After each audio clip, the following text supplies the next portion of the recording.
second here between races. We've got a car that did 9 seconds.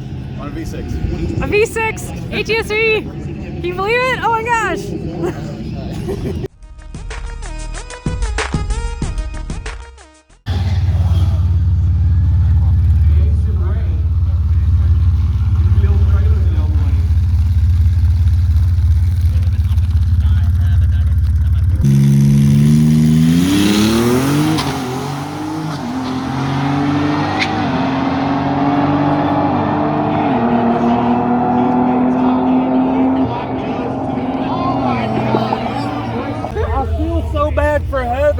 So bad. She's been trying all day. I wasn't worried about breaking out at that point.